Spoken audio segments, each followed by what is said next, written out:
This month has been crazy. First we were in Barcelona, then we were back in Vegas for like 3 days, then we were in Sacramento, then we were in Vegas for yesterday only, and now we are in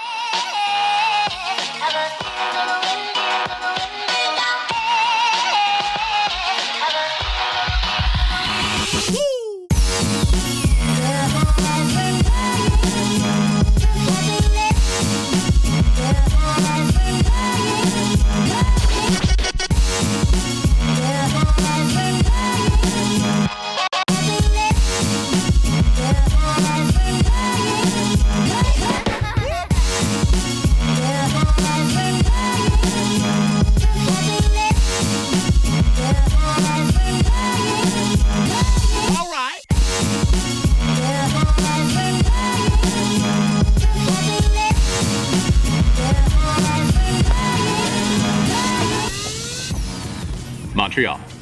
Today we're in Montreal. Madness, right? Spain, California, Canada. My first time here. Never been to Montreal before. Looking forward to it. Here for about 10 days.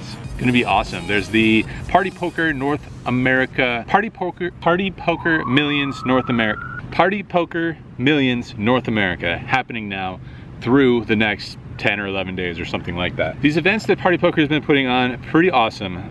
Just massive guarantees on these events, especially the main event here in Montreal at the Playground Club.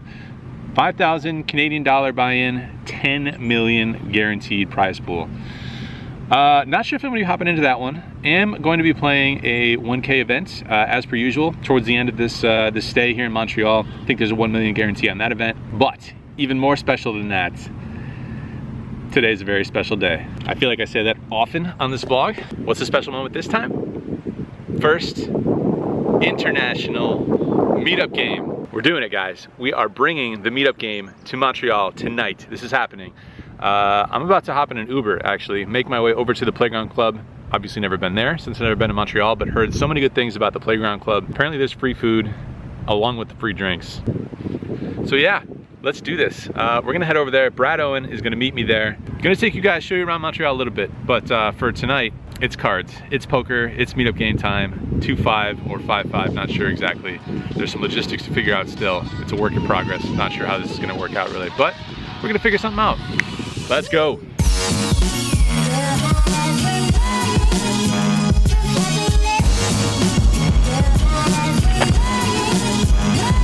Waiting for the Uber here.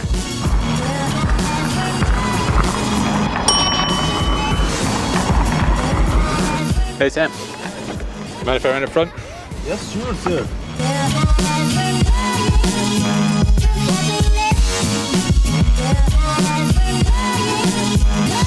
All right.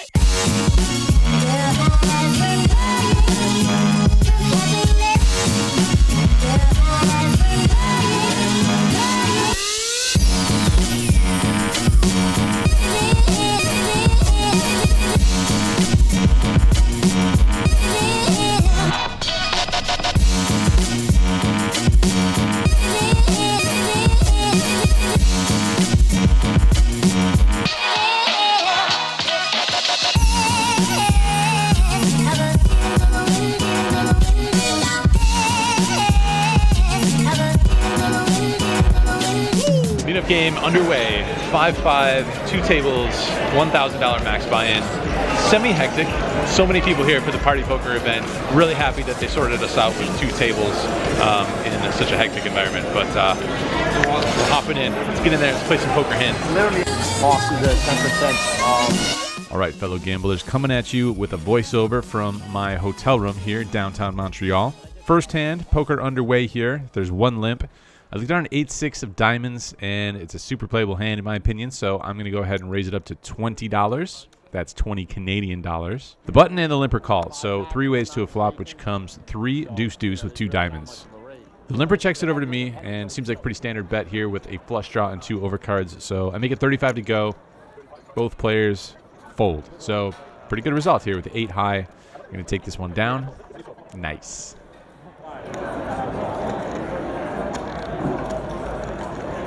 Very shortly after that previous hand, the player on my right opens the pot for $20. I look down an ace-jack offsuit, and it's a hand that I often put into my 3-bet or fold range. It's not going to play that well post-flop, especially offsuit, and there's often going to be a lot of reverse implied odds happening here. So this time I do decide to put it into my 3-bet range since the player on my right doesn't seem too shy about opening hands and playing various hands. So I go ahead and make it 65 to go. Folds back to the initial raiser, and unfortunately he makes a 4-bet. He makes it 200 to go, and no choice here, really, I don't think. I just go ahead and make the fold. This time my opponent shows us ace-king, so either my timing or my read happened to be off there. I don't really hate the play, though. I could certainly find a fold. I think that's fine, but versus some opponents, I think 3-bet, using that ace blocker, certainly reasonable. Out of position? My first time. Yeah, okay. Ace-king, yeah. In this next hand, there's an early position limp, and the same player who is now in the low jack makes it 20 to go.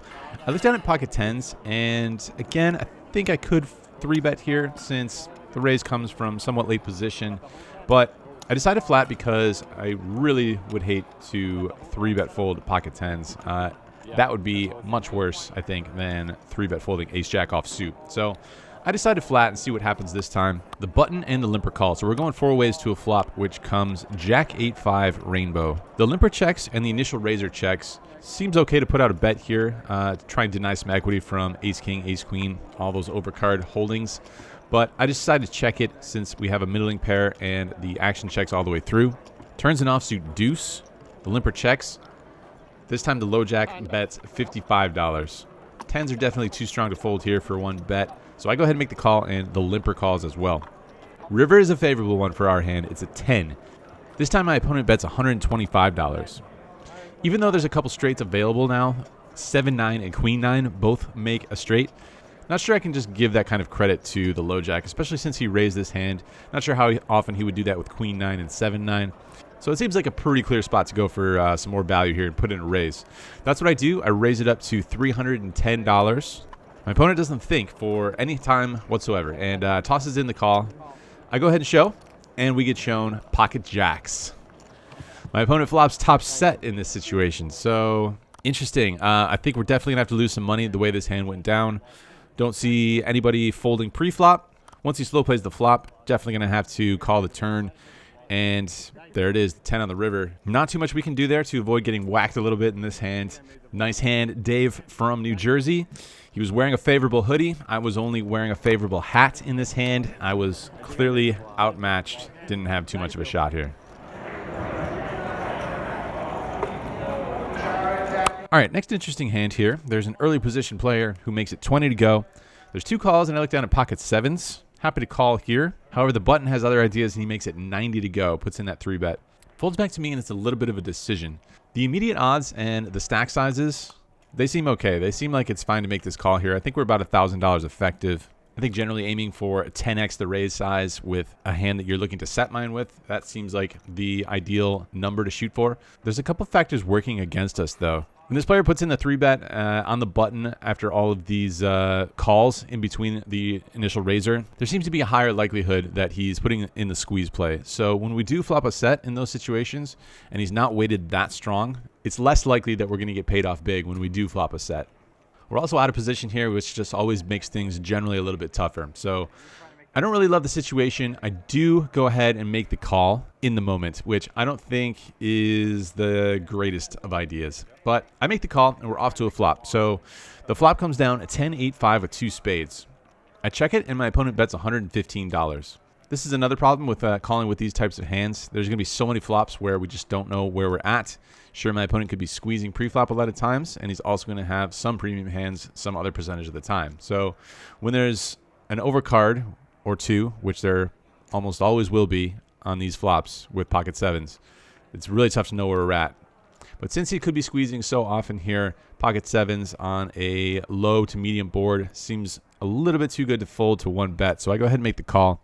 The turn comes an offsuit queen, which not a good card for us. So I check it over to him. This time he checks back.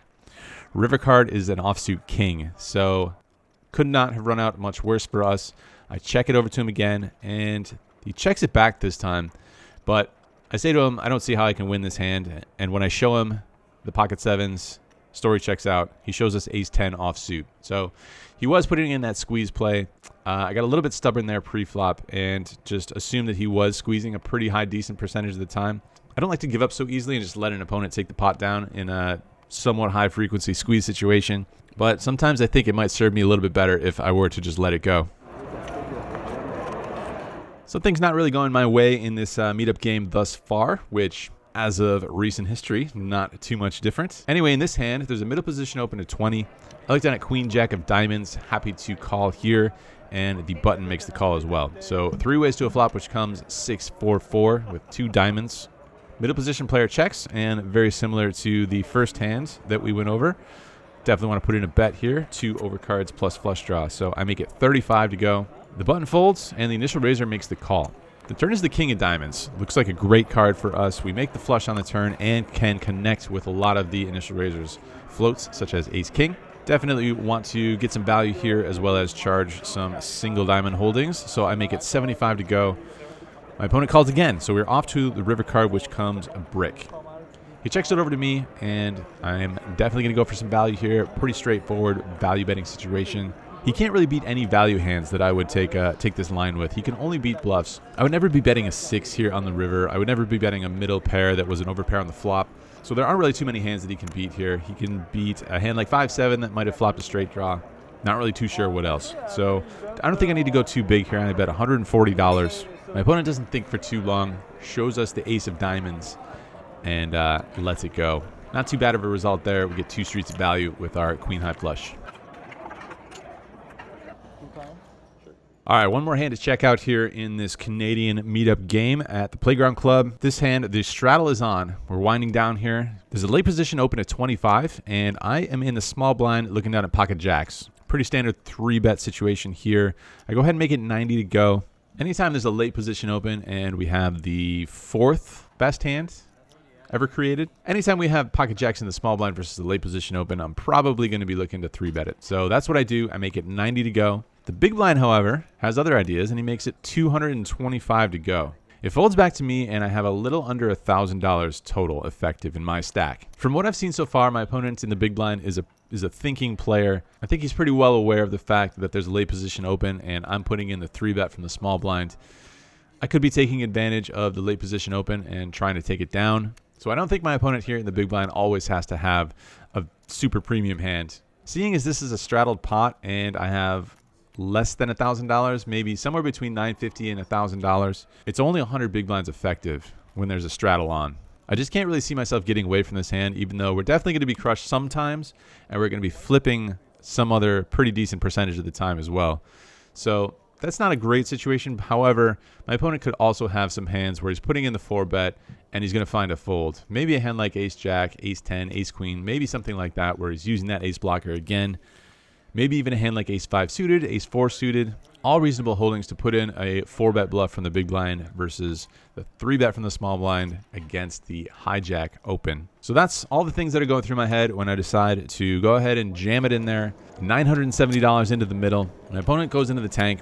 Always trying to fade that snap call when you ship it in with pocket jacks in a 5-bet pot. So we do avoid the snap call. However, my opponent eventually makes the call. He asks if I have aces. Okay. Aces?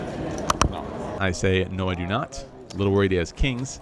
However, he tells me he has ace-king. So we are in a flipping situation, and he asks if I want to run it twice. As per usual, I say whatever he wants to do. So we're off to the races, running it twice. First flop is very favorable for us. We find a jack on the flop, and the rest of the board runs out clean, even though he turns a straight draw. Take down the first run out, which is always nice. Second board runs out clean as well. It's basically a coin flip situation. Small favorite with the pocket jacks, but some run good there. Scooping 2 boards, and we win the biggest pot of the night for myself. A little bit under $2,000 in this pot, which is somewhat defining for my session. However, it's defining in the sense that it brings me almost back to even.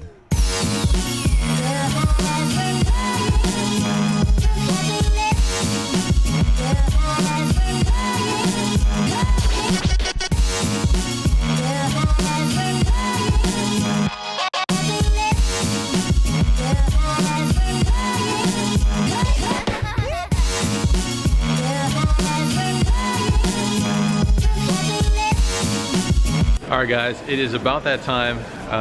Looking a little bit tired here. Feeling a little bit tired. But just wrapped up the session and going to make our way over to the casino bar and just hang out with the crew here. The Party Poker Millions North America version of the meetup game.